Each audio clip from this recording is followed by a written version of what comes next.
Good afternoon, everyone. Today is February 13th, 2024. This is a Prescott City Council voting meeting. Welcome everyone who has decided to attend today. We have not a long agenda, but we got some really interesting things to discuss. So we'll start with introductions and announcements. Mayor Pro Tem. Yes, Mayor, thank you. So a few announcements here. The City of Prescott will be closed on Monday, February 19th in observance of President's Day. City's offices will reopen on Tuesday, February 20th at 8 a.m. Trash collection and the transfer station will be open with normal operating hours. The City of Prescott offices will be closed on Monday, February 19th. The city offices will reopen Tuesday, February 20th at 8 a.m. Prescott Library will be closed on Monday, February 19th, reopening Tuesday, February 20th at 9 a.m. But your virtual library is open 24 hours a day, 7 days a week, offering ebooks, newspapers, magazines, movies, courses, reference material, and much more. Visit www.prescottlibrary.info and click on Online Resources or call 928-777-1526 for more information. The Solid Waste Division will be open and collecting residential and commercial trash and recyclables on Monday, February 19th, 2024. Please have your containers curbside on your regular scheduled pickup day at 6 a.m. Commercial routes will also be serviced on their regular schedule.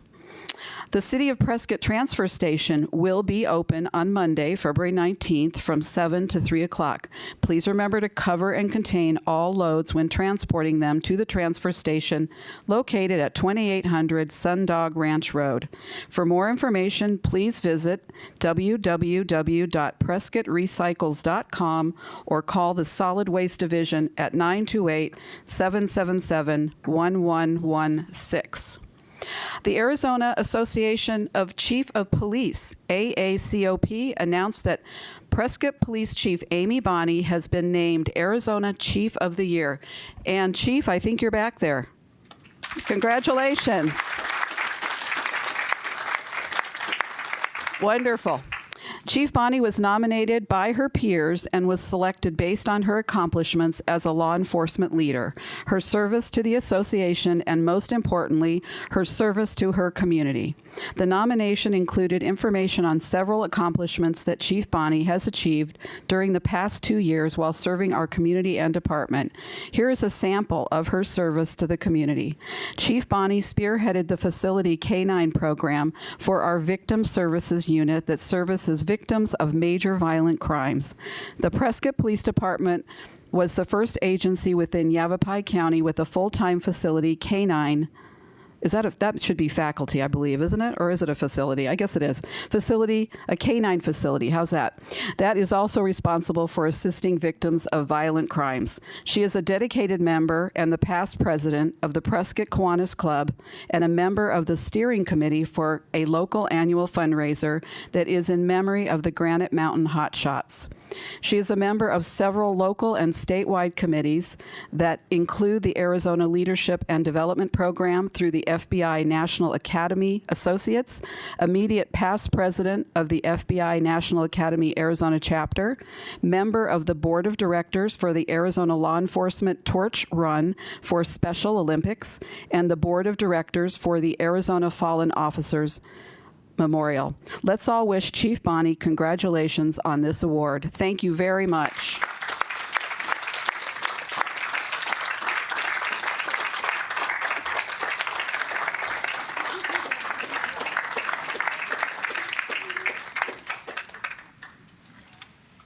I asked John if I could say something, but I just did it anyway. But yeah, he did give me permission. I really appreciate that, and I just more than anything, this community and the city is really what my heart beats for, and none of anything that we do together would be accomplished without the team I have, and many of them are here today, so it's a group effort, and we all just are thankful. So thank you very much. I appreciate it. Congratulations again. And finally, we have one more recognition, almost as good as the chief. We'd like to recognize all of our staff who worked so hard during last week's series of storms to keep our streets accessible and keep our citizens safe and informed. The series of storms we experienced last week brought together the whole city team for this effort. Public Works, Recreation Services, Police, Fire, Communications, and other key departments heads met twice daily for the duration of the event to strategize and address issues as they arose. Special thanks to Brian Scott, I think we used to call you Snow Boss, who tracked the storms and provided written plowing status twice daily. Also thanks to the plow operators who worked 12-hour shifts to keep our streets safe and passable. Thank you very much, and we all really enjoyed getting those updates as things were changing hour by hour. Thank you again.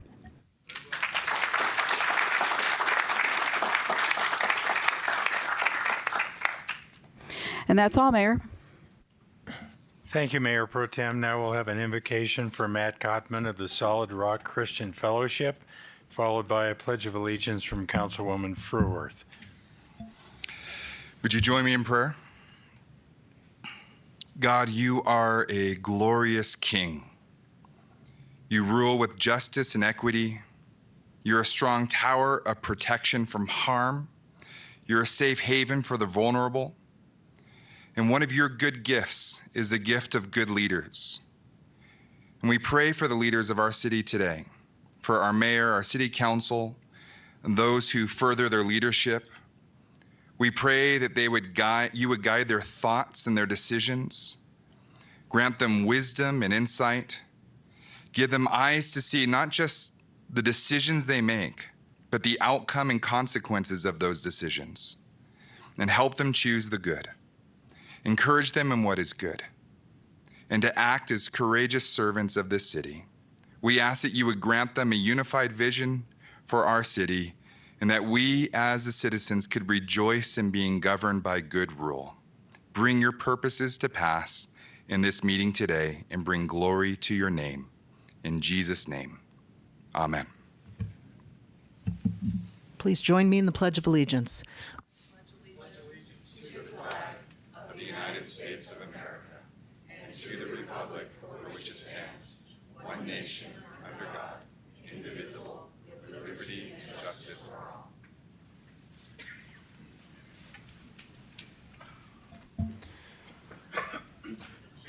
Thank you very much. We'll start off with roll call, please. Mayor Good, Present. Mayor Pro Tem Cantelmi, Here. Councilwoman Fruworth, Here. Councilman Gambogi, Here. Councilman Montoya, Still here. Councilmember Rusing, Here. and the record will reflect that Councilman Moore is excused from the meeting. Very good. I think our next item is a presentation by the Yavapai Apache Nation Transit Expansion into Prescott. Come on up.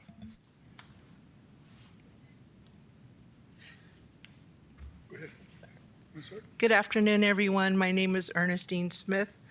I'm a member of the Yavapai Apache Nation, and I'm also their Yavapai Apache Nation Public Transportation Supervisor under the Public Works Department.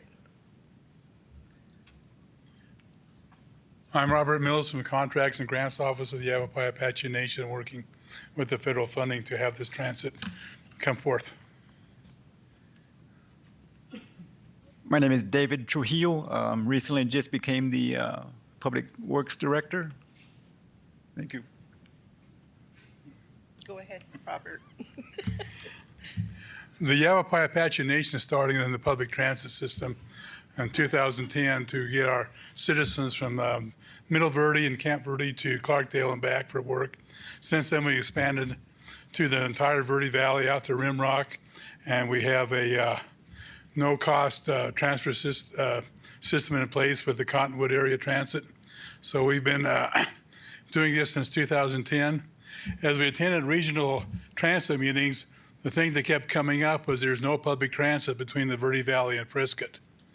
And so we were able to get some federal grants to make this possible. We've been working for probably 3 years to make this possible, analyzing stops and how it should work, working with SIMPO to make this happen. So we're here to announce today that our target date to start the transit system is March 18th, 2024. The mayor pro tem and city council members and staff are invited to attend the ribbon cutting on May 14th at the Yavapai Apache Nation Toon Lee Community Center. You'll be given formal invitations. They'll be sent out to you, but we want to announce the date. But as far as I know, there's never been any public transportation between the Verde Valley and Prescott. So this is truly historic. We want to get the citizens from the Verde Valley up here to the hospitals. A main target was the veterans hospitals because we have a lot of veterans in the Verde Valley and there's no transportation. So that's one of our main targets. But the shopping, the college, the other hospitals, and this is what we're looking for, is to give these people a chance to come up here. So hopefully within a month we'll have public transit between the Verde Valley and Prescott. I want to stress, even though it's Yavapai Apache Transit, it is public transportation for everyone. There'll be stops all along the route, starting with the county and Prescott Valley and several stops in Prescott. And you can go and talk about those. So as Robert mentioned, yes, we will be starting our first stop coming from Cordes Junction and coming into Mayer, going through Dewey and Humboldt, and then coming through Prescott Valley, and then in Prescott, the city of Prescott.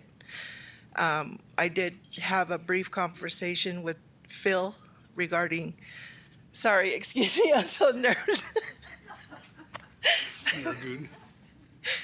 So he asked that if we spoke with anyone from the Yavapai Prescott tribe, and we have not really been in contact with them, but Yavapai Prescott tribe is our sister tribe. So if they want to reach out to us and they are interested in wanting to have us make a stop there, we're more than willing to. Some of the other stops is once we get into Prescott, we're just basically turning back around and rerouting ourselves back into the Verde Valley, making those exact stops back through. There will be an AM route.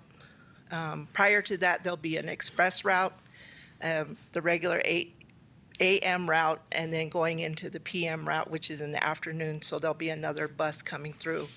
So they'll be not really bypassing each other, but starting, one after the other. So if anyone gets left in Prescott, Prescott Valley, they will actually have another bus coming for them to pick them up at the stops that we have established. Majority of them are pretty much with private properties, and they're 1 to 2 minute stops. We're going to work with Sir Speedy and getting our brochures made with all of these stops, and then hopefully we'll have them all ready for the actual start date, March 18th. Is there anything else I'm missing? Our attorney is working on an intergovernmental agreement. I have a draft here if you'd like to see a copy, but that will be sent officially by the Yavapai Apache Nation attorney. So we have an intergovernmental agreement between the two jurisdictions. Well, we took a look at that, and right now, all of your proposed stops are on private land, private property.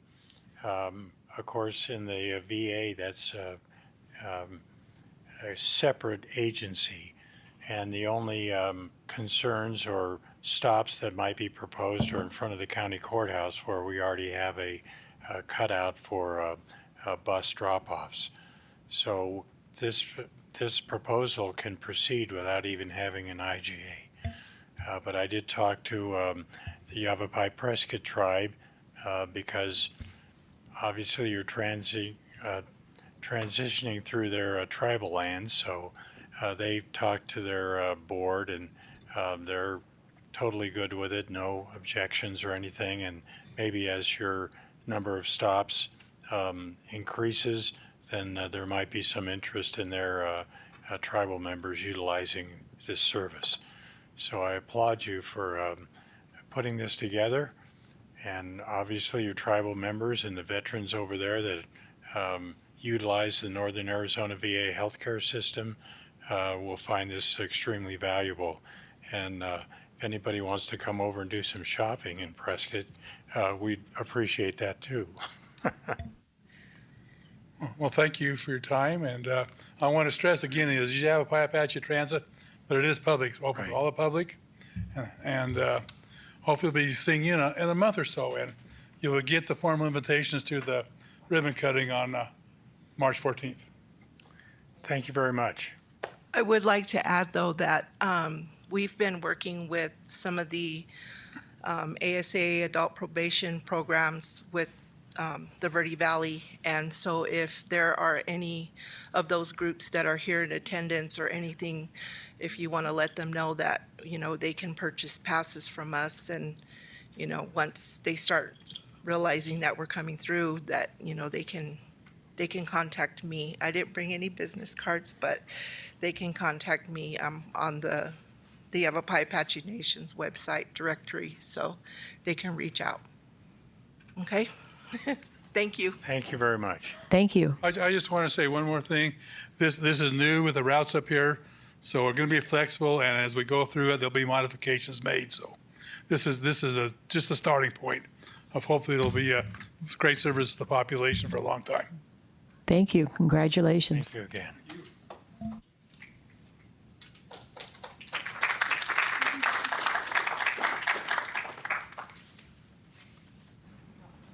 Okay, City Clerk, call to the public.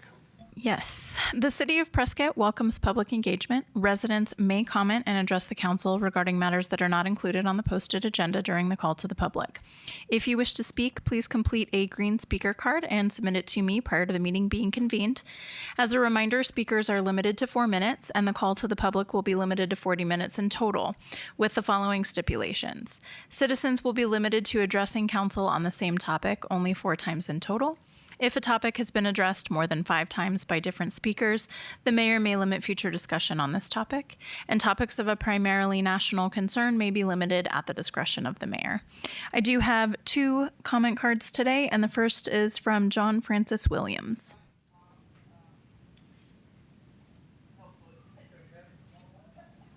Honorable Mayor and City Council, I'm John Williams, and I want to thank you for allowing me to petition our local government for redress of grievances. It's the first for me. We moved into our house as LA refugees June 18th, 2022, on a very quiet street near downtown. We didn't realize at the time that we had signed up for mental patient housing dispersed into what we used to call R1 neighborhoods in LA, residential single-family dwellings. Apparently, these things have a long history here and started under Obamacare, where I think tens of billions of dollars annually flow into the healthcare system for mental health issues where they hadn't been before. I'm told these people who are participating in it, they're a so-called protected class. I don't recall reading such a thing in the Constitution. It sounds rather Marxist to me. For example, the nomenclatura class in the Soviet Union were high-ranking party officials that have access to foreign travel and hard currency. Soon after we moved here, the rental house, which is very near ours, went so-called independent living, which really means independent from parents, as far as I can tell, for various reasons. Some of the guys would mutter to themselves while walking down the street, didn't make eye contact, don't make eye contact. Their main job appears to be smoking and coughing violently on the front porch. But recently the character has changed with a new mix of subtenants. The master tenant is a corporation, apparently, with health in its name. We see a lot of activity which does not appear to be consistent with its business purpose. Apparently in Prescott, the city doesn't have much of a business license regimen. I find that odd and not very normal. I'm in my 44th year as a CPA, and my specialties were primarily in the audit world, government, mostly municipalities, but some very big school districts, and insurance. So I've got quite a bit of experience in governmental issues.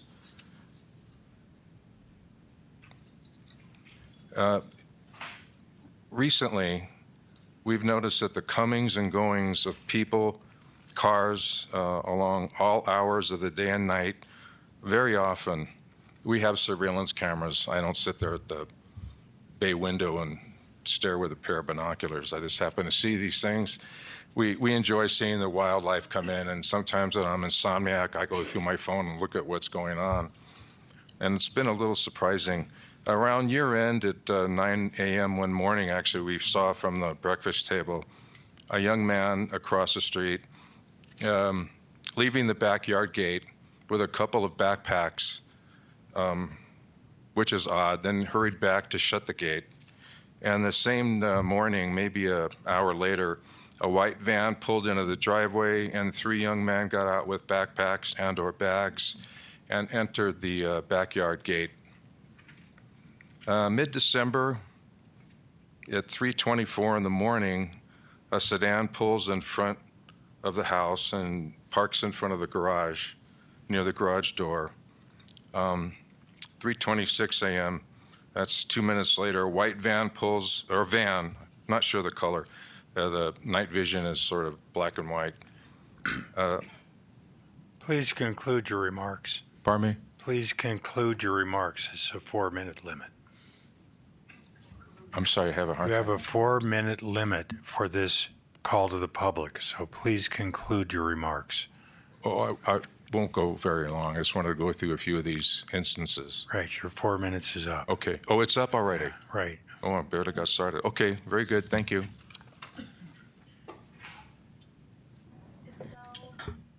Is it Saracetis?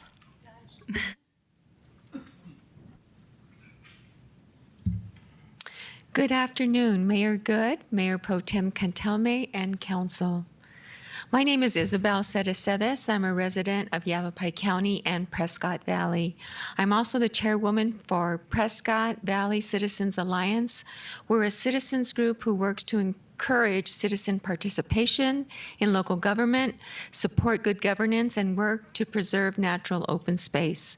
First, I want to congratulate you on the historic purchase of additional land for the Glassford Dells Regional Park.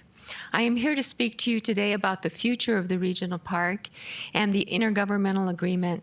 I understand these agreements are not made overnight and every word is scrutinized, and I see the attorney there, he would probably agree with me. I'm sure that the 3 municipality attorneys worked diligently on the IGA language, including with the state legislature and also the Arizona State Parks Department. I'm assuming there was a meeting of the minds regarding the terms and commitment, in addition to the Arizona Revised Statute 11-952, which makes a requirement that the purpose for the IGA is stated. And there's good reason for that. It's so everyone knows what's going on up front. I'm asking that you, as a partner of the IGA, ensure that this binding multi-city agreement is complied with for all the residents of our region. I'm going to quote in part what the IGA states in terms of the purpose. It says that the purpose of the agreement is to purchase identified trust land located on and near Glassford Hill to fund, design, construct, and operate thereon various passive recreation facilities, including but not limited to public trails. My concern here is that the town of Prescott Valley intends to offer active recreation opportunities as an option on IGA property on a survey they intend to distribute to the community.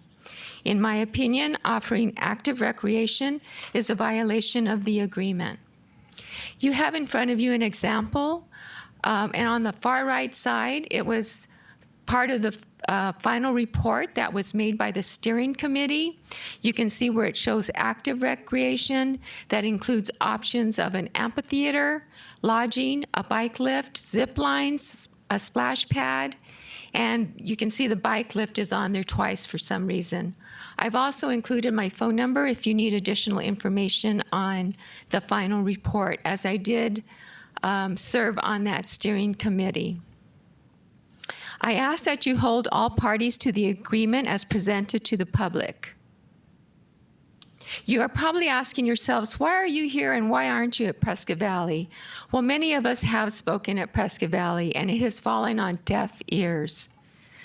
We were told that the IGA was only to secure funding, that the property belongs solely to Prescott Valley, and that the agreement does not define passive, therefore it does not need to be passive, nor does it outline the limitations. I do not agree with that interpretation.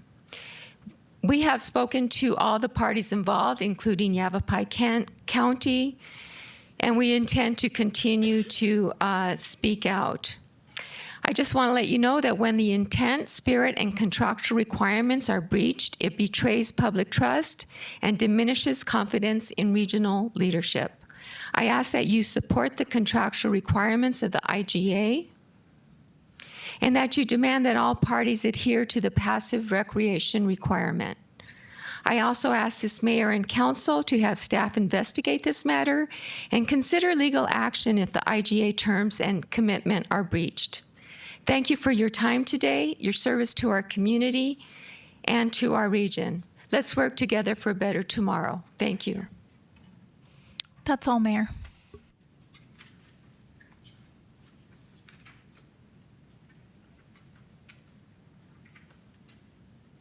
All right, we'll move on to our consent agenda. We have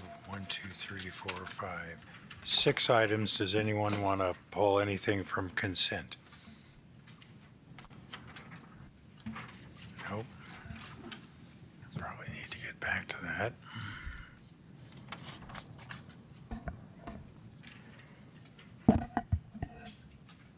Mayor, I'll make a motion if there's no items to pull.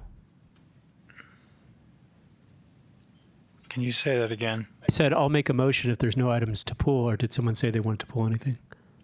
Very good. Mayor, I move to approve the consent agenda. Second.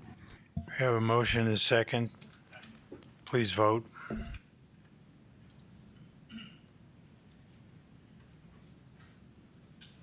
Passes 6-0. Very good. We'll move on to the regular agenda. Item 9A.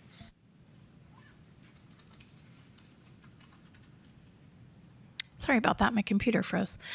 Discussion, consideration, and possible action regarding a petition received by the council at the January 23rd, 2024 voting meeting submitted by Bonnie McMinn. Mayor and council, as you're aware, the city charter has a policy related to citizen petitions.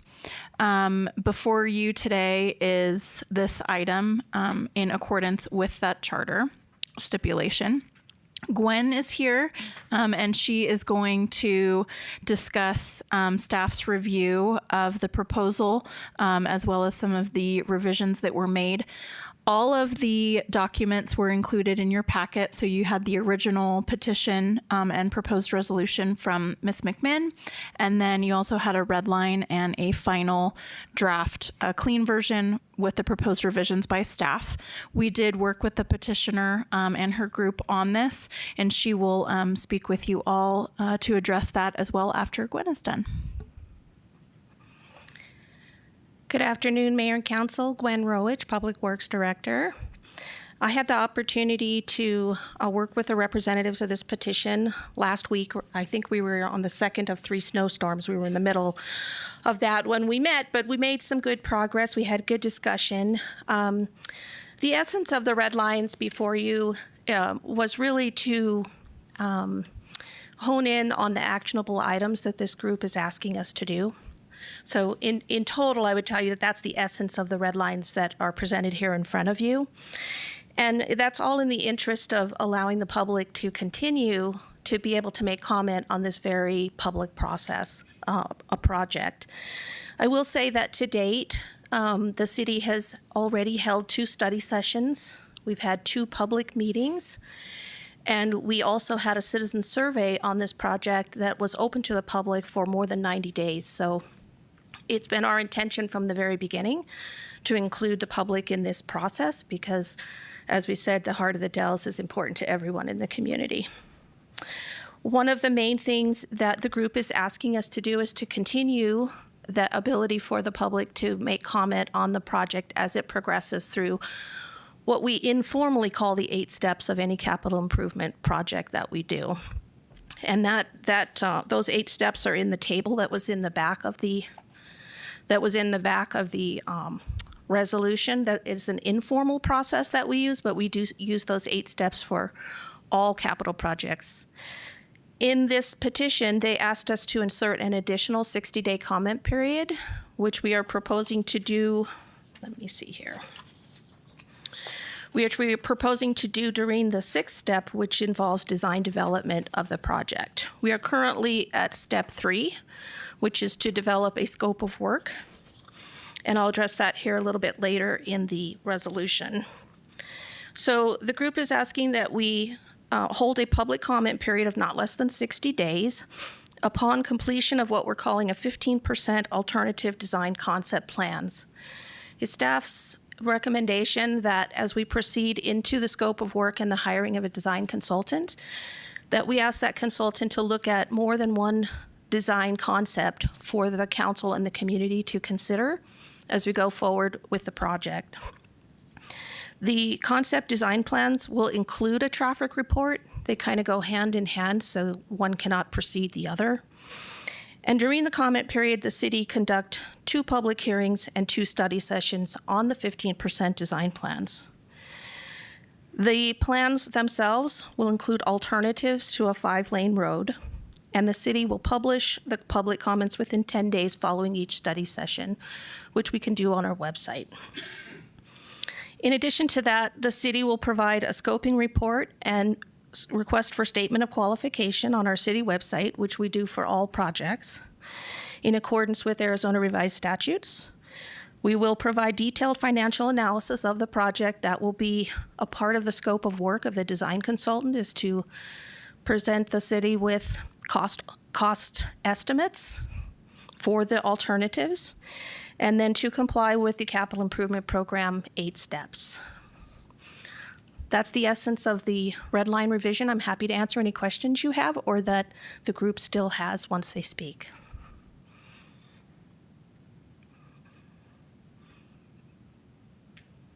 Councilmember Rusing. Thank you, Gwen. As I've gathered from the open houses that the sewer main can still be installed without widening the road. Is that right? Councilmember Rusing, yes. There is adequate right-of-way for the city to install the sewer that's related to centralization, essentially. It's a piece of centralization, but there is adequate space in the existing right-of-way to install the sewer. And you can't, though, unfortunately, you can't install it in the same trench. You have to dig a new trench. That is correct. There has to be separation between the lines, and the size of them, they don't just sit there. They have some movement and things like that to them because of the size of them and the way they operate. So they can't be in the same trench. They need to be. And the existing trench, the existing effluent line is quite a bit smaller than the centralization line that we'll be putting in. So yes, our intention is to have them in separate trenches. Okay, thank you. And how long, do you have any idea how long, if you just did the sewer main, what time period it would take to complete the project?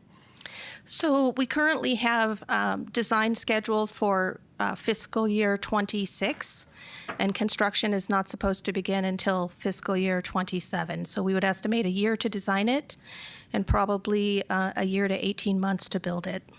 Okay. All righty, thank you. Gwen, I think you've already had 2 failures of that line over the past 6 to 8 months, have you not? Actually, the road barriers that are up right now are as a consequence of an active failure. We call it a leak. We have a big leak in the pipe. So fortunately, the time of year is in our favor because we're able to turn the pipeline off while we try to locate the leak. That pipeline primarily serves effluent to Prescott Lakes Parkway Golf Course. to the Prescott Lakes Golf Course. And so we're able to turn it off right now to try to locate the leak. But this is, Tim, is this the third or the fourth break we've had? Yeah, five leaks in the last 2 years. I would say 3 to 4 of them in the last 12 months. So the pipe is definitely in distress and it needs to be replaced. I think there's no question that repairing and upgrading and upsizing those utilities down 89 are absolutely essential. So really the only question is whether it's obviously convenient if we were to consider and approve a widening project, but that's not the most essential component of this project. I think it's primarily the effluent line upgrade. So one of the things that I always try to apply to use of taxpayer dollars is a kind of an algorithm I use, which number one is, does this need to be done? Some of the justification for it seems to indicate that it does. But the second question is, does it need to be done now? And I'm not sure I can answer that question as far as the widening component of it, but I certainly can answer the question yes on the effluent line component of it. Then I have to say, how much does it cost? Who's going to pay for it? And is it a widely needed improvement that the general public is going to benefit from? So I think we know that if we don't expand or widen, we're going to have a lower cost for this part of the project, which I think satisfies my condition there. And I think it is a widely beneficial project to the motoring public, including a lot of people in Prescott that use it as a commuting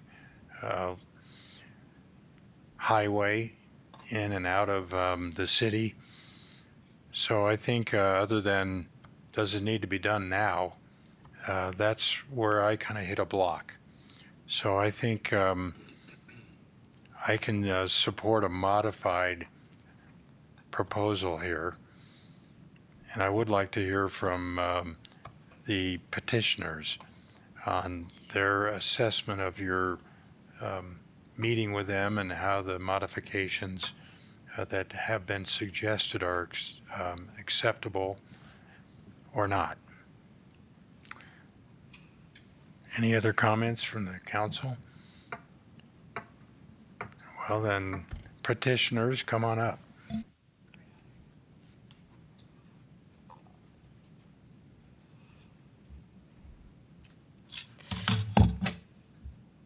Good afternoon, Mayor, Council. Gwen, thank you. I was participating with your staff during Snowmageddon. Actually, we changed from an in-person meeting to a Teams meeting, but it was very, very beneficial for us. As Ms. Sipe had indicated, as a citizen of the City of Prescott, I'm entitled under Article 2, Section 18 to present the written petition for your review, consideration, and vote. We did meet and we had some very good dialogue, and the modifications that have been recommended in terms of the project or the process for the project are acceptable to myself and to Save the Dells, which I'm representing today. So the essence of this petition is to encourage greater citizen engagement, participation, and transparency with regard to the SR 89 roadway and infrastructure improvements process. As Gwen had indicated, we've got the no less than 60-day public comment period. We had a discussion regarding the 15% of the project, and I think Gwen explained that adequately, and we're fine with that, including the traffic report, of course, which is essentially a major component, not for the effluent piece of the project, but certainly for the widening component. We are in agreement with the 2 duly noted public hearings and at least the 2 study sessions, and we're very anxious to hear about any alternatives to a 5-lane road as it pertains to perhaps lessening traffic congestion if that is so determined. And then we also appreciate the idea for the public comments to be published within 10 days following each study session. During the 2023 election cycle, mayor and council candidates campaigned on collaboration, consensus, and common ground. And I believe that this resolution honors those goals because we were able to talk through a lot of this, just having the dialogue to do that. I respect this council and this mayor, and I respect the opportunity to express my rights to this process based upon our city charter. The magnitude of this infrastructure project warrants more public input. Clearly, the city thought the same by hosting the Highway 89 resident survey. The survey results demonstrated what we already know. Highway 89 passes through a beautiful part of the heart of the Granite Dells, and the people overwhelmingly appreciate our Granite Dells, and in particular our beloved Narrows with its breathtaking rock formations. This road is the grand entrance to our city. We are fortunate to enjoy these unique landscapes surrounding Prescott because this beauty is our identity. The Granite Dells presence is in our travel brochures, on our calendars, and it's in our council chambers with the photographs that we're surrounded by every week that we're here. We are blessed to call this place our home. I want to thank the city staff, specifically legal, along with our city clerk and our director of public works. Staff members were professional and gracious in answering my questions and understanding the concerns. As I stated earlier, the proposed resolution with the staff modifications is completely acceptable to us. Our city charter with its Article 2, Section 18 is an excellent tool for giving citizens a voice. It encourages community engagement and involvement and establish common ground in a positive way. I'm grateful to participate in this level of citizen engagement firsthand. I respectfully request that you cast your vote in support of the guidelines and transparency outlined in our resolution. Thank you. Mayor, you do have some public comment if you'd like to take that now. Let's proceed with that. Yeah. Rod Moyer.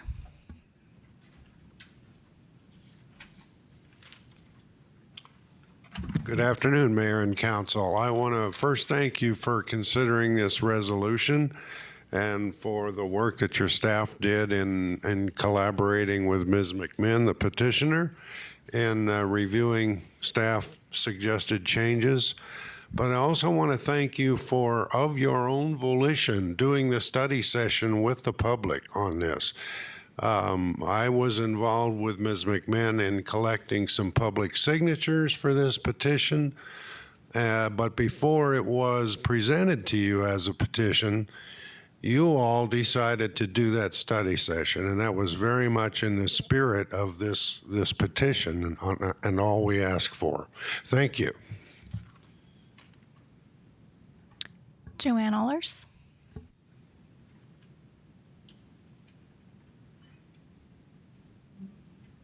Hello, Mayor, Council, Mayor Pro Tem. I, again, want to reiterate the experience that we had with staff in discussing the changes or modifications to the original resolution. It was very, we felt very welcomed and honored and respected through that process. And I feel like the doors are open for more dialogue in the future. Also for people to have recognized this very important part of our town, and even early, like what Mr. Moyer mentioned, knowing that this was going to be an issue and making some preparations for that and inviting the public in. Really appreciate that part. We are happy to speak with you and watch this project move forward. We're curious to see what is coming around next through the design. And I'm going to ask one question of Gwen. If you would, could you please reiterate the 15% again, and what, I know it's a moving, maybe not, nailed down thing, but what would be involved in a 15% level of design? So the 15% design is where we really start to do the work to answer a lot of the questions that the public has been asking us along the way. It'll include a traffic study. The traffic study will look at, well, let me just back up. Previously, we took traffic counts. We did not perform a traffic study. We just did the counts. So the study will look at some of the suggestions that the public made in the survey. Do we want to put a traffic signal in there? What would that do if we put a traffic signal in there? Keep in mind that 89 is an arterial roadway, so its primary purpose is to move traffic, not to stop traffic. So we want to look at safety enhancements. How can we safely get people on the side roads onto the 89 so that we can reduce collisions? We've even had fatalities in there, things like that. We'll also be looking a little bit deeper into if we did minor safety enhancements, would we have to touch the rocks? If we did, we're going to come back in the 15% and tell you what those options entail. So we're going to have a higher level of detail to be able to provide to the council so that they can make a decision about whether one of those concept plans that we brought to them is desirable to them in this community. Great. Does that help? Very good. Yes. Thank you so much. Thank you. That's all, Mayor. So I think our options here are to, number one, accept the resolution petition as originally proposed. The second one is to accept it with the modifications and recommendations made by staff and agreed to by the petitioners. And the third option is to modify either one of those to some other extent.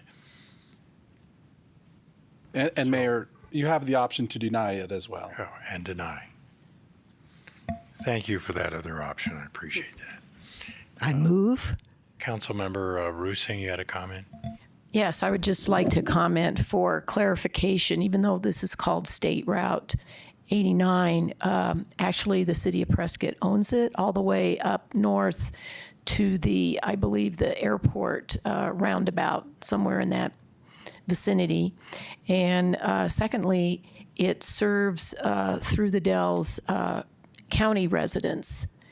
And my question is, if we do improvements at the intersections for the collector streets, have we asked the county to maybe chip in to help us with some of these improvements? Councilperson Rusing, no, we have not done that to this point. May I suggest that maybe we give them a jingle, since it's kind of a regional project? I think your point is well taken, that a conversation with them is probably in order, but until we know what we're doing, we don't know what we're asking them for. All righty. Thank you very much. That's a good point, and I think I've made the comment numerous times that as the development continues to proceed in North Prescott, with the vast improvement of the property values there, the primary beneficiary of those property values are the property taxes that the county receives.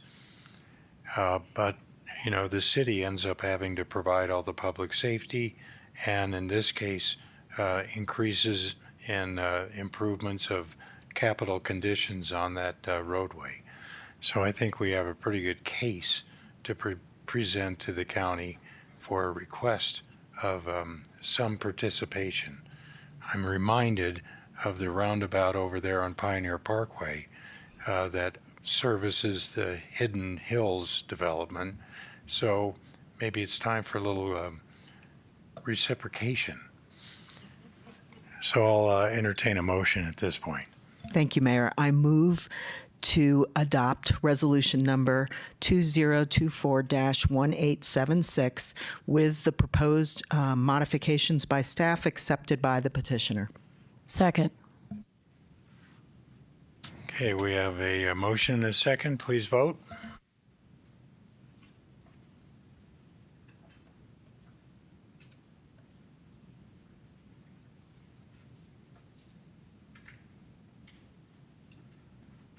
I'm a yes. My button didn't show up, sorry. Passes 6-0.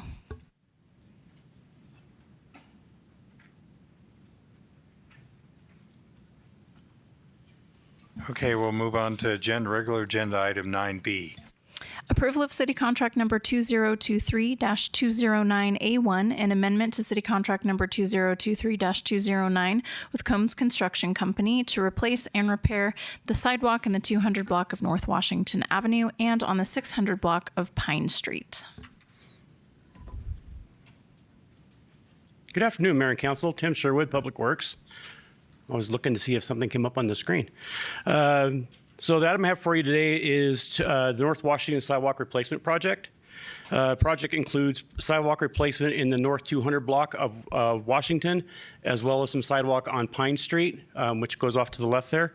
The sidewalk has exceeded its serviceable lifespan and is displaying significant signs of aging and distress, primarily due to damage from adjacent Siberian elm trees in the parkway. On the east side of the road, right where it says North Washington Avenue, along that red line, there'll be approximately 460 lineal feet of 5-foot sidewalk replacement.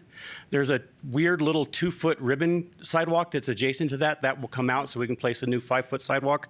We'll replace 11 in total sidewalks that run from the sidewalk out to the curb in front of the residence that exists there today, and 11 trees on that side of the road.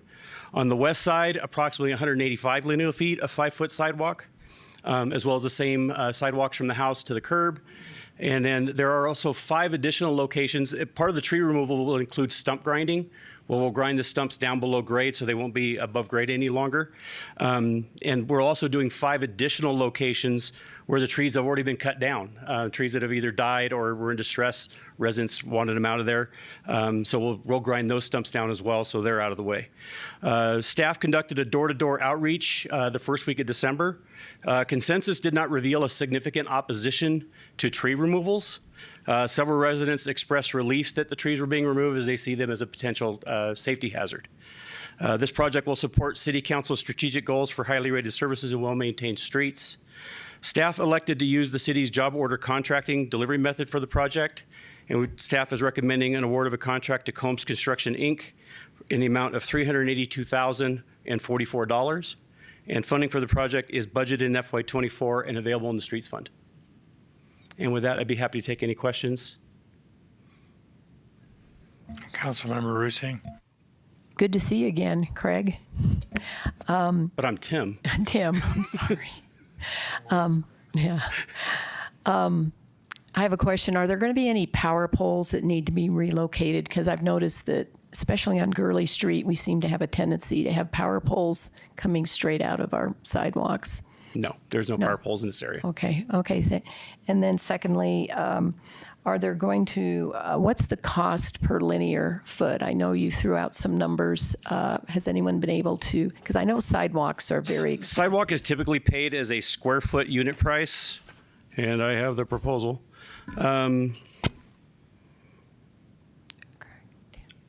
$26 a square foot is the proposed price for standard sidewalk. The 6-inch thick sidewalk, which is at all driveway locations, which is a city standard, is $34 a square foot. Okay. All right. Thank you. Mm-hmm. Councilwoman Fruworth. Thank you, Mayor. I had one question. I was looking at the proposal, and point number 2 on that said salvage, protect and restore landscaping. So I understand we're taking out all the old trees that are pushing up the sidewalks, but what does restore landscaping mean? Any place where there's not really any parkway improvements in this block. There are a couple residents have done some landscape rock. Another gentleman's planted some, I think they're like rose bushes with some scalloped edge planter circles around them. So anything that's disturbed like that, the contractor has to replace as good or better than when they started. Otherwise, it's just going to be kind of cleaning up the site, making it look nice and tidy when we leave. So we're not going to be planting any bushes or trees? No, not as part of this project.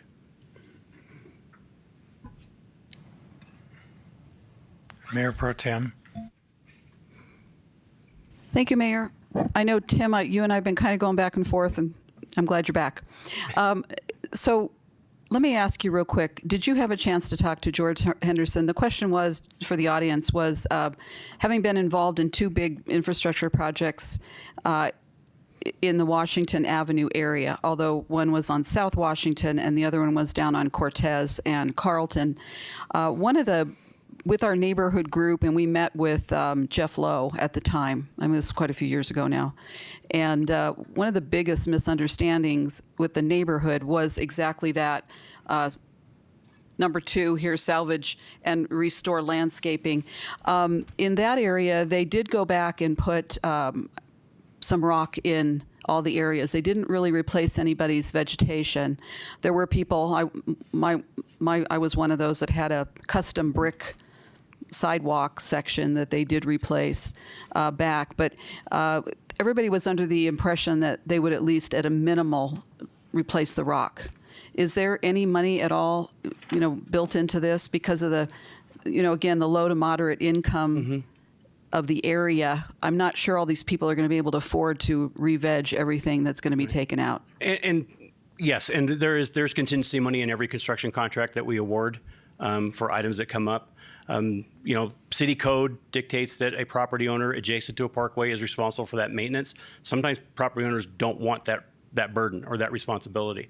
It's just easier for them to go in and weed eat it when grasses grow too high or things like that. So there is a consultation with the property owner to make sure that any improvements that we would put in there is going to be theirs to maintain after we leave.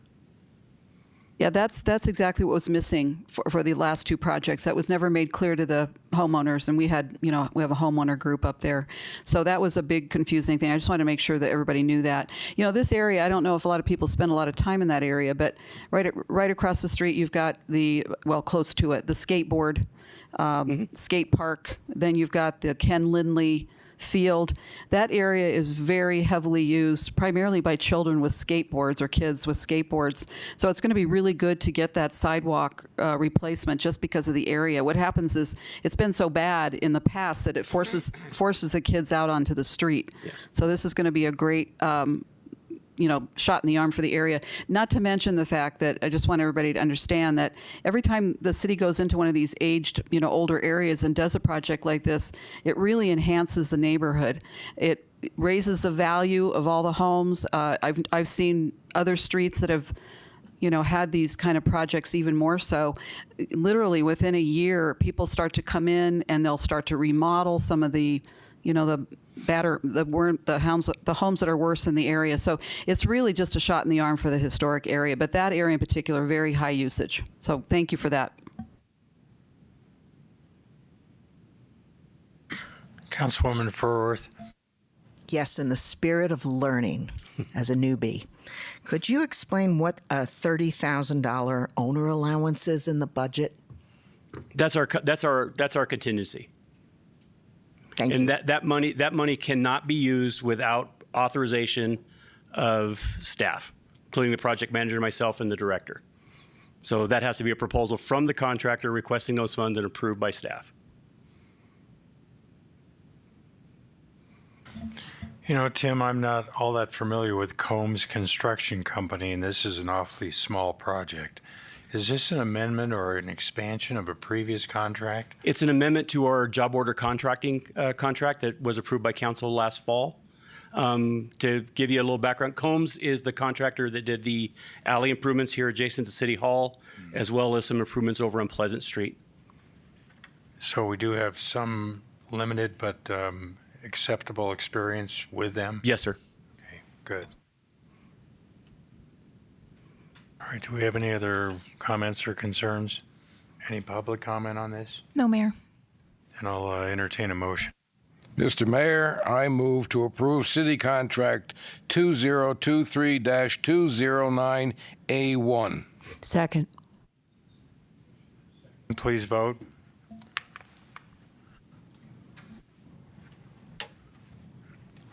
And by the way, nice tie, Tim. Thank you, sir. I haven't been anywhere. Anytime they wear a tie, they come asking for money. Passes 6-0. Thanks. Okay, we'll move to item 9C. Approval of City Contract Number 2024-094 with Roadway Asset Services for Pavement Management Technical Services. Good afternoon, Mayor and Council. Janet Ramsey, Public Works Department. We really don't want you to feed Tim's ego like that. He can be a problem for us. So just a heads up on that one. Okay, so today we get to talk about one of my absolute favorite topics, truly, pavement management. It's a topic, and we just finished mopping up the snow. We had this conversation a lot last year. As soon as the guys get out of the plows, people want to know when we're going to fix the street. And so this is not exactly that in that line, but it is definitely part of the planning that goes into the overall fix, repair, the life cycle maintenance of the streets, pavement management. So today we're just going to talk. We have before you a contract. Oop, I'm pushing things that I don't mean to. Sorry. We have before you a contract for your approval that is to update and upgrade our technical condition assessment. This is something that we did last in about 2018. We are overdue for that. And so we went through the process to hire a new contractor to help us do that, and we are about to, and we expanded their services to some degree this year. So we'll be getting a greater product when we're done. And so we'll just move along. Let's see. So for some of you, this may be a new topic. As a reminder, pavement management is data-centric system of managing the life cycle of all of our roads in the best possible condition for as long as possible within our allocated budgets. It takes the subjective influence out of the equation, and as we build our records and validate and adjust the assumptions with data, this becomes the formula, an algorithm for lifetime life cycle pavement management. The graph before you, if you haven't seen that before, there's a little bit of a graphic demonstration that indicates in pavement management, the best bang for the buck is always the early preservation. Pavement preservation is where we want to focus our energies. And so oftentimes constituents and citizens will ask us, you just did that road, why are you doing something else? And it may be 3, 4, 5 years ago. That's the best bang for the buck because those projects, those treatments on new pavement are very inexpensive and they can extend the life cycle for a much more significant time frame. So think of it as maintenance on a new car. You know, when you get the new car, you do all the things, right? You do the wax and the wash and all of the things, and then as it gets older, you may defer some of those things because that might be the right thing to do. You got 2 cars, you're going to focus your energies on the newer car, keeping it newer and better condition. That's what pavement management really is in a nutshell.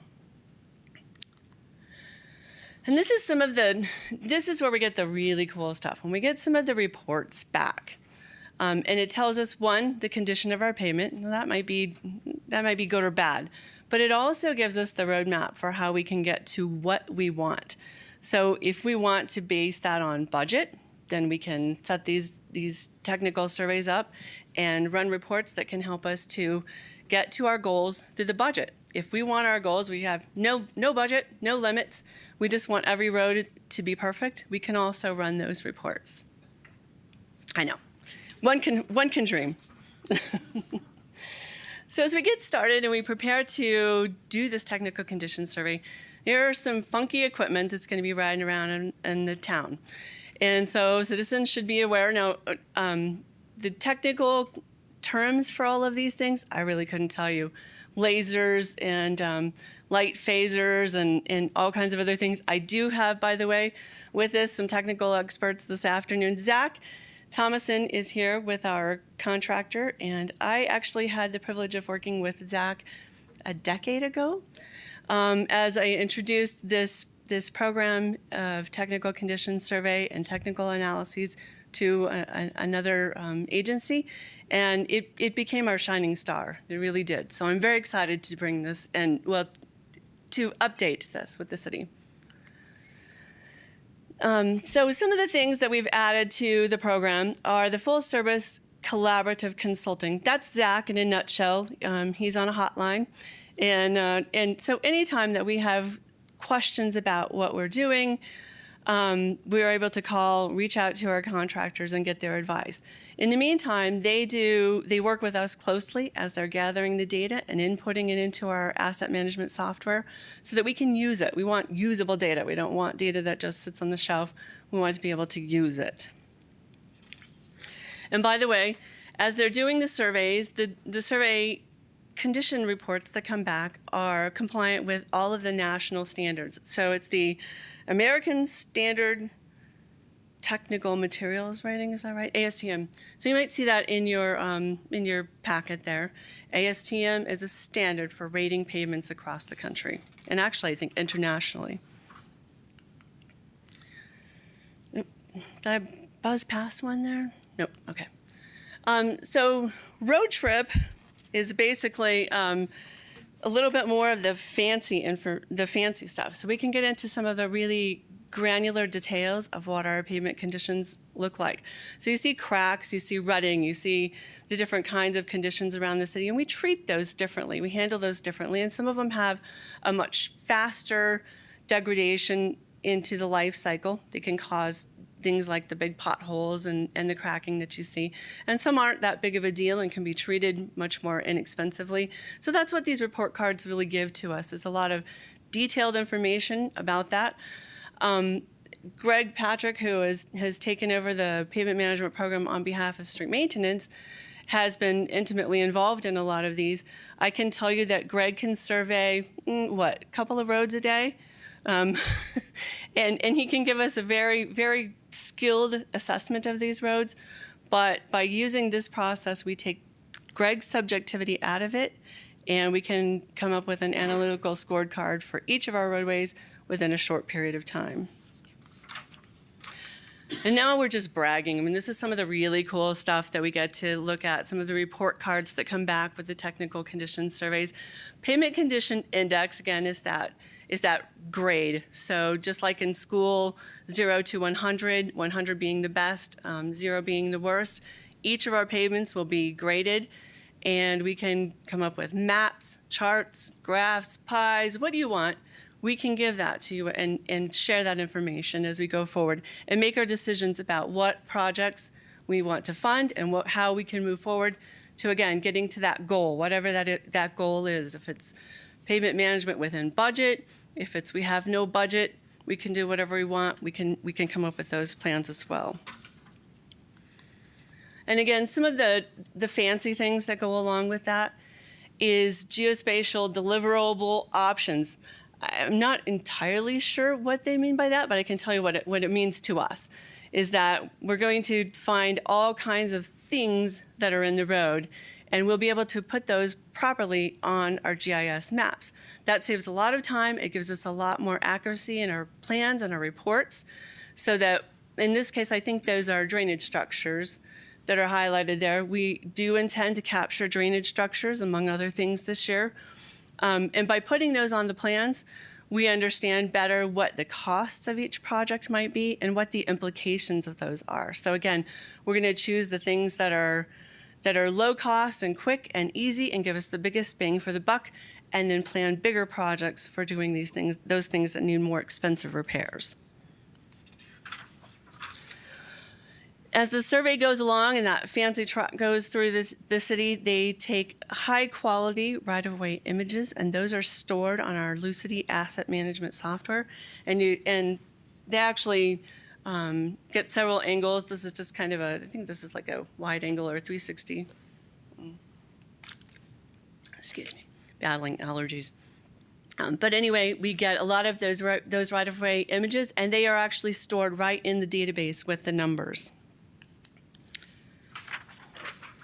So the additional data that we talked about integrating into this year will not only help the pavement management program, it will also be invaluable to traffic and other asset management needs. So for instance, with the signs management, we can enter they will gather and we can enter asset IDs. So if you're driving along and you see a sign that's down, we can immediately pinpoint that, find that number, know exactly what that sign is, what its size, structure, what kind of post it's on. The detail of information is really important it facilitates a much more efficient response. We can quickly go back out there and repair that sign. Plus, we know what the cost of that repair and replacement for inventory going forward is. We're also gathering pavement markings. That's new this year as well. With the pavement markings, we have a lot of diverse markings throughout the town. We have our laddered crosswalks, and we have, of course, school zones, all the things throughout the city. Keeping an accurate inventory of that will also help with the aspect of budgeting that and planning for those replacements as necessary. And when we do our pavement management treatments, what kinds of pavement markings do we have to replace? We can gather that all from the information here.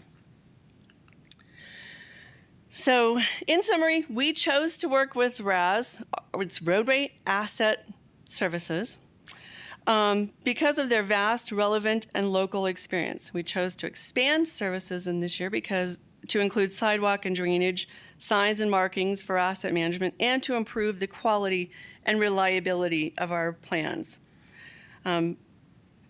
For these reasons, we present the contract before you today. I want you to know that as I said, I do have Greg Patrick, who is working through our pavement management program, and Zach Thomason, who is here with RAS. If you have any questions for any of them or with me. And Mayor Pro Tem. Thank you, Mayor.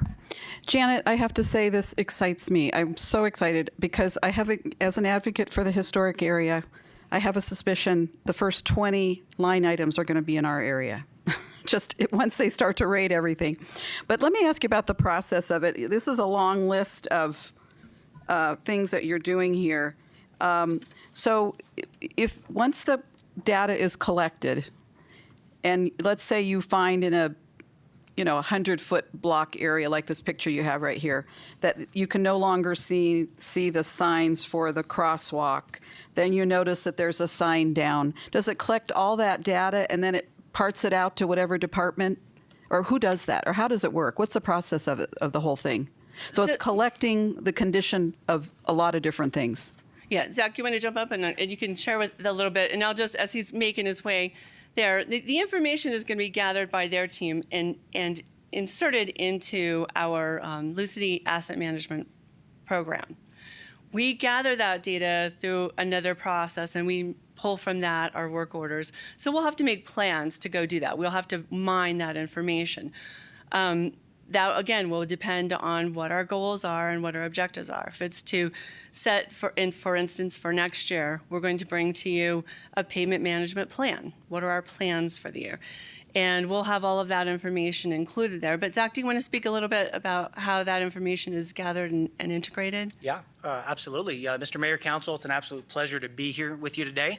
So in terms of the process and the workflow and kind of how it works, we're going to capture all of the pavement condition data and right-of-way imagery in the field. So you saw the images from that 360-degree camera. So that's a 5-lens panoramic camera where we're capturing imagery not only of the roadway, but full right-of-way. So what's going to happen on the back end, we're going to post-process all this information, and we're going to extract specific attributes for each sign. So each sign is going to get a sign ID. It's going to get a condition rating on a good, fair, poor basis. We're going to log the MUTCD code. So it's going to have all of this attribution that gets logged with each specific sign. So that is going to be stored within GIS, and then it's also going to be stored within your Lucity Asset Management Program as well. So Janet, when that report comes in, if, as I suspect, the top 10 projects are all in the historic area, then how do you go about, will you literally take it from the worst condition, or are there other factors so we don't keep getting pushed off? Yeah, I'm so glad you asked that, because that's really the heart of pavement management. It's not worst first. In fact, it's much more strategic than that, and that's why all of us are here talking about that today, because if we just did worst first, then we're going to spend all of our budget very quickly on a very small area of town, and we're going to be neglecting, in the meantime, those newer pavements that need that pavement preservation. So our job is going to be to disseminate that work, our budget, whatever that happens to be, across the city, doing a couple of things. One, addressing those things that need the payment preservation that can benefit from them. So it's a cost-benefit analysis. Where do we get the most bang for our buck? That's in the payment preservation. We know that. Probably standing here is 50, 60 years worth of payment experience. So I can tell you, we know that. It's worthy of that. Then we also need to come up with a plan and a program to address those payments that have been deferred. So we need to get them back into condition as well. And that's also going to depend on what the budget is. So we want to spread it out far and wide, but we also want to go strategically address those things that are in worse condition. We'll do both of those things, and we can run those analyses in a multitude of different ways. And if council says, nope, we just want you to do the things that are in the worst condition and not do the payment preservation, we can tell you that too. So the really cool thing is that we can run a variety of reports depending on what our goals and objectives are. Typically, from my perspective, that's to extend the life of our payments for as long as possible, because that's where we get the biggest bang. And I've got one last little quick thing. So let's say, again, down in the historic area, if the data comes in and we know that hypothetically a section of South Washington is bad, will you then cross-reference that with Public Works? Because in some of those sections, all that underground needs to happen. So how does that work out? I mean, how do you decide? I mean, obviously, we're going to know that a section of pavement's going to have to be repaired. Then does that go back to Public Works and they stop you and say, oh, but before you do that, we have 80-year-old sewer pipes in the road. So how does that all happen then? That's a really good question, and you're right. We absolutely do factor that. But those are two different things in some ways. If you have those bigger projects where we're going to be going underground, we're going to have to do a full depth repair. That's where utilities come into play, and that's where those kinds of things are a factor. So yes, will we work? I mean, we are Public Works, so so yes, that's absolutely a part of it. But that means that then our recommendation would tend to be, again, for that lateral, spread that out, preserve the payment for as long as possible, keep these in as good condition as possible, and work with the capital program to make sure that we're doing the full cycle repairs as needed. Thank you for that. I'll just say that we're all Public Works, the utilities, the roads, you name it. It lands in Public Works. But to Janet's point, she's going to develop a program. Utilities also has a program, both the water and the wastewater, and we always coordinate those projects. Absolutely. We don't want to put down this very expensive roadway that we then have to dig up in 5 years because the water line's been failing for the last 10 years and we just didn't notice. That's where our Lucity Asset Management Program comes into play. Every time we look at a street, we holistically look at that street. I will tell you that previous directors have sent this message that I'm going to tell you as well. We never can make it perfect, but we can always make it a little better. So that's what we try to do when we go into existing neighborhoods, is see what we can do to make it a little bit better within the funding that we have available to us. Thank you, Gwen. Councilwoman Fruworth. Thank you. I too, this excites me. Data is power. It's fun stuff. The question I have is, you said the last time we did something similar, and it wasn't with RAS, but it was back in 2018. So this will be 6 years since the last time we've had a comprehensive picture of our streets. Will we be able to compare one versus the other to see if we've improved, if we've degraded, like just to understand what we've been doing for the last 6 years and how that's played out, and to learn as we move forward? Sorry, yeah, that's absolutely a big part of the payment management program, is benchmarking and measuring our progress. So measurement and then validating what we've done. So once we tell you, if I come to you and I say that this payment preservation project is going to extend the life of the pavement, then we'll be able to tell you that through the data that comes in the next time. It is this period of time, I think it's 5, close to 6, something like that. It is a bit longer. That said, in the meantime, we are inputting our data. So we do have the projects, we have the information that we have from our projects. We just don't have the strong analytics that we need to help us do more with that planning and answering your questions, and then creating comprehensive citywide programs. Does this system give you those tools and analytics that you were just saying you need? It definitely It does. Fabulous. Councilmember Roosing. Thank you. Janet, I see under task 4 is sidewalk inventory and assessment. I find that exciting. Yes. If a sidewalk is missing, does it make a note of that? How does it pick that up? Yes, it absolutely does. So the sidewalk inventory, we're going to use that imagery that we're capturing in the field. So we're going to log the presence of all existing sidewalks. We're going to log condition based on a good, fair, poor basis and missing sidewalks as well. So you're actually going to have line work in your GIS for sidewalks that do not exist so that you know where they are not for future planning purposes. Okay, because I think it's important to collect that data because SIMPO has a program where they can give grants to communities for sidewalk improvements and also replacements and putting in sidewalks for pedestrian mobility. So I think if we start collecting the data, maybe we can apply for some of those grants. Thank you. I agree. Thank you.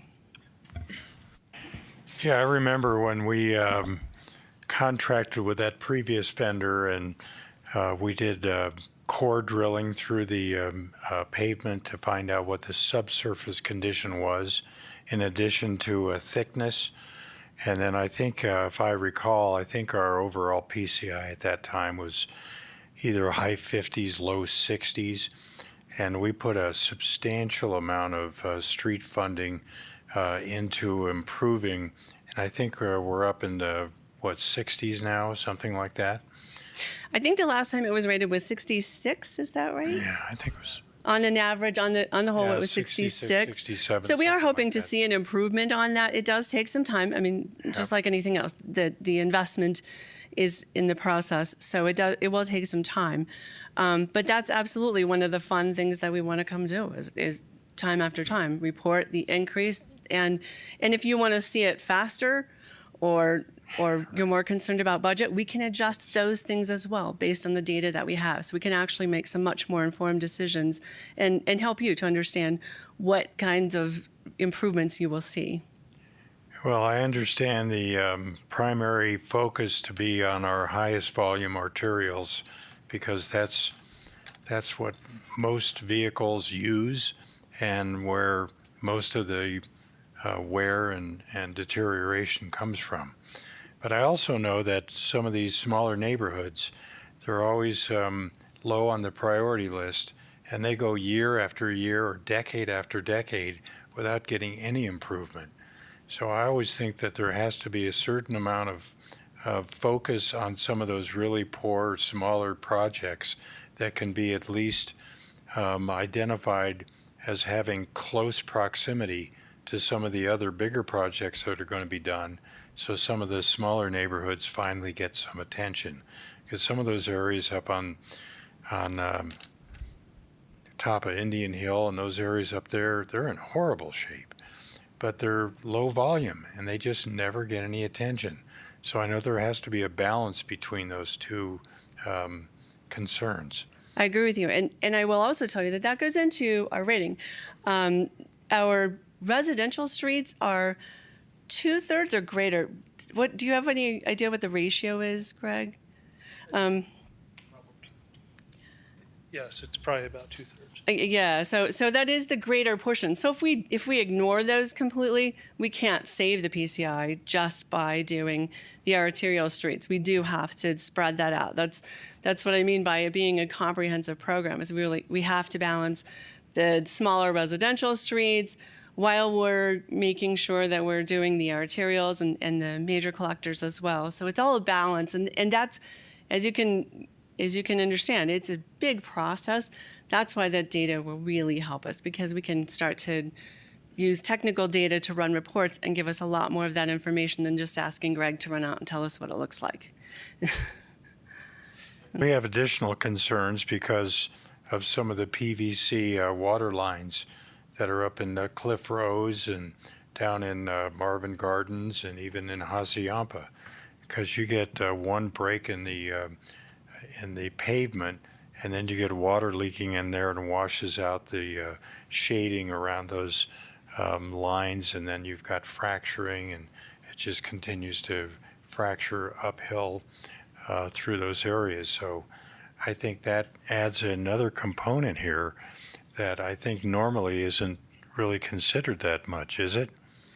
Well, I can tell you that the work order data goes into that information as well. So we compile the work orders that have been associated with certain segments throughout the city, and that does help to adjust their scores. It helps us to analyze their condition. So it does factor into that. There is a way to factor that, and we are inclusive of that in the project. Yeah, so even though we've decided to outlaw the use of PVC and only have ductile iron, we still have a lot of the material underneath the roadways throughout the city. And it's not like we can just go in and say, okay, let's replace it all. No. That's Yes, out of so our we are Public budgetary Works, so. requirements too. So I think it's more than past due to have this type of analysis done and then be able to use it to measure and benchmark where we're going so that we can have an overall increase in our PCI and also be able to deal with some of these areas that are just in really, really bad shape. But I mean, all you have to do is go down Willow Creek Road now and you see that one section on the, I think the north side of, I think lane 1, that I think had chip seal in there, and it's washed out, and then, boy, it's starting to deteriorate really rapidly. I think they were doing some pothole work on there just a day or two ago, weren't they? Yeah, are you talking north by Embry-Riddle? Or? Yeah, by Embry-Riddle. So yes, a few council sessions ago, you guys did approve a contract to have that seam that's failing along there be repaired. Unfortunately, we weren't able to get that complete or started prior to the temperatures dropping.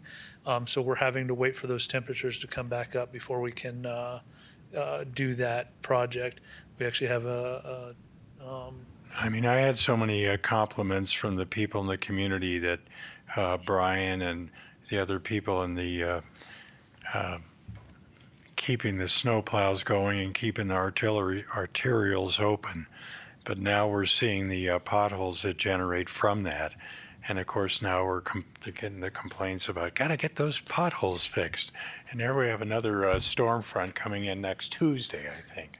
So it reminds me of what, a year ago? Well, we've got storm after storm, and we never had enough time in between them to dry out enough to be able to fix the potholes. But I guess that's. Well, on that topic, we'll be doing the same thing. We'll be hitting those as quickly as we can get the plows undressed, and then we'll probably talk about contract work and getting some additional assistance to do those repairs. I as well. I'm looking forward to the completion of this contract and then being able to use that as a benchmark and improve our overall PCI. Lois, did you have another question? Oh. Do we have any public comment? We do not. Any other comments or concerns? And I'll entertain a motion. Mr. Mayor, I move to approve city contract number 2024-094. Second. The motion is second. Please vote.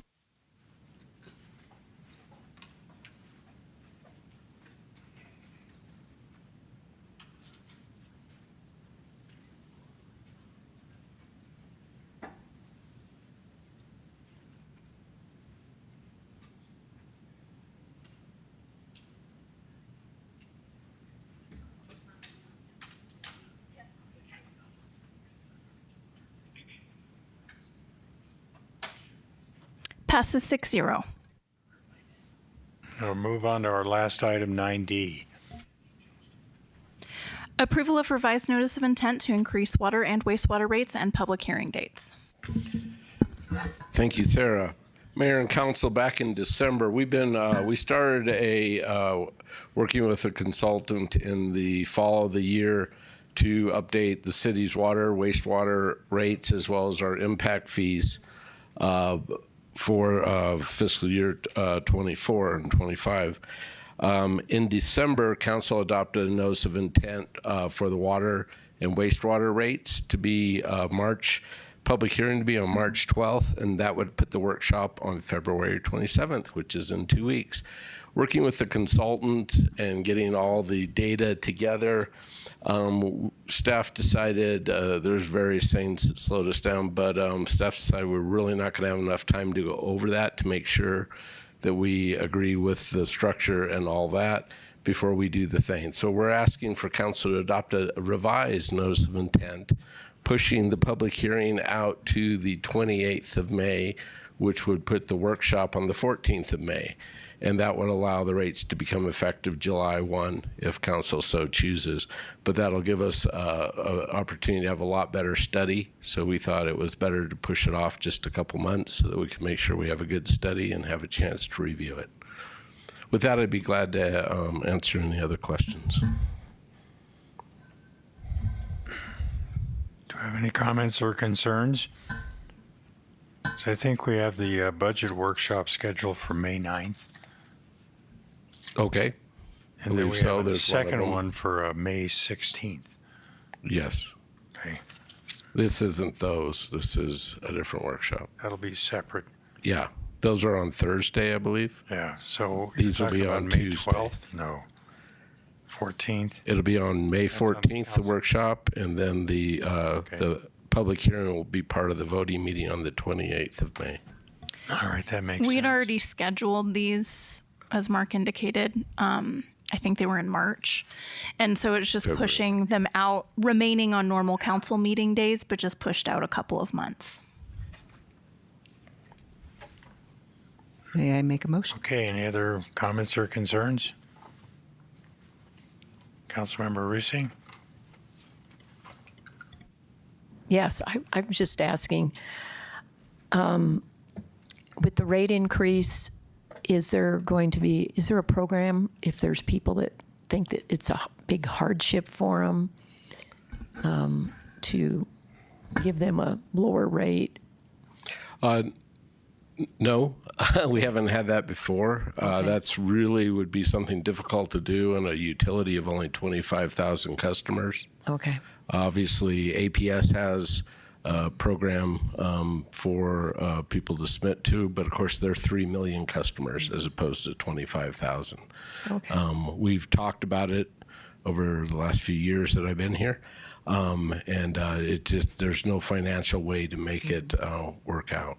Okay. All right. Thank you. All right, if there are no other comments or concerns, any public comment? No, Mayor. Entertain a motion. Mayor, I move to approve the notice of intent to increase water and wastewater rates and set the public hearing to May 28th, 2024. Second. Motion is second, please vote.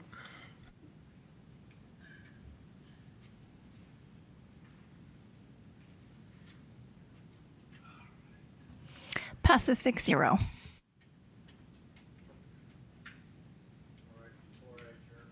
Before I adjourn this meeting, I have a quote that I always like to end up with. This one comes from the great British statesman and Prime Minister Winston Churchill. You may never reach your destination if you stop and throw stones at every dog that barks. I thought that was kind of appropriate. So, the dog may eat you. at ease. So I'll just say, may God bless Prescott, and this meeting is adjourned.